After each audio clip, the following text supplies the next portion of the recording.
সূরাটি শুধুমাত্র একবার এখনই শুনে নেন, তাহলে আল কোরআনকে মাথায় নিয়ে বলছি, আপনার জীবনের সকল অপূর্ণ আশাগুলো পূরণ হতে শুরু করবে। এই সূরাটি শুনতে শুনতেই মনের আশা পূরণের গায়েবী সুসংবাদ পাবেন। আপনার আশা যত বড় ও কঠিনই হোক না কেন, তা আল্লাহর দরবারে মঞ্জুর হয়ে যাবে ইনশাআল্লাহ। প্রিয় দর্শক, আল কোরআনের এই সূরার পাওয়ার ও কার্যকারিতা এতটাই বেশি যে এই দিকে আপনি সূরাটি শুনবেন আর ওই দিকে আপনার অন্তরের মাকসাদগুলো পূরণ হতে শুরু করবে। দীর্ঘদিন থেকে আটকে থাকা কাজগুলো সঠিকভাবে সম্পন্ন হবে। আপনার আশা পূরণের পথে সকল বাধা ও প্রতিবন্ধকতা দূর হয়ে যাবে ইনশাআল্লাহ। আপনার অশান্ত হৃদয় শান্তিতে ভরে উঠবে। আপনি মানসিক শক্তিতে বলীয়ান হতে শুরু করবেন। সকল দুশ্চিন্তা ও পেরেশানি খতম হয়ে চতুর্দিক থেকে সুখের বার্তা পেতে থাকবেন।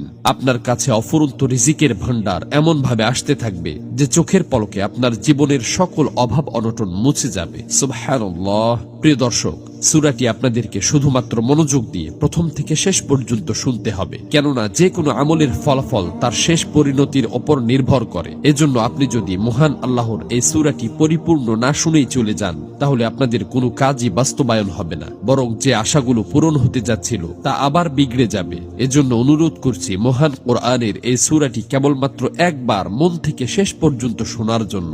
আল্লাহর কাছে দোয়া করছি, হে আল্লাহ, যারা ধৈর্য ধরে আপনার সুমহান ফজিলতপূর্ণ এই সূরাটি শোনার জন্য অধীর আগ্রহে বসে আছে, হে মালিক, আপনি তাদের মনের সকল তামান্না ও চাওয়া পাওয়া গুলো পূরণ করে দিন। আমিন। কমেন্ট বক্সে আপনিও আমিন লিখে দোয়াতে শরীক থাকুন, কেননা কে জানে যে কার দোয়া কখন কবুল হয়ে যায়। তো চলুন সূরাটি শুনে নেওয়া যাক। বিসমিল্লাহির রহমানির রহিম।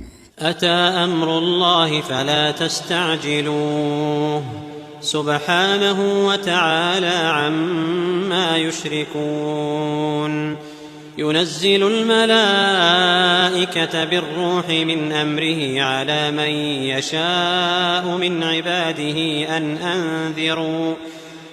أنذروا أنه لا إله إلا أنا فاتقون خلق السماوات والأرض بالحق تعالى عما يشركون خلق الإنسان من نطفة فإذا هو خصيم مبين والأنعام خلقها لكم فيها دفء ومنافع ومنها تأكلون ولكم فيها جمال حين تريحون وحين تسرحون وتحمل أثقالكم إلى بلد لم تكونوا بالغيه إلا بشق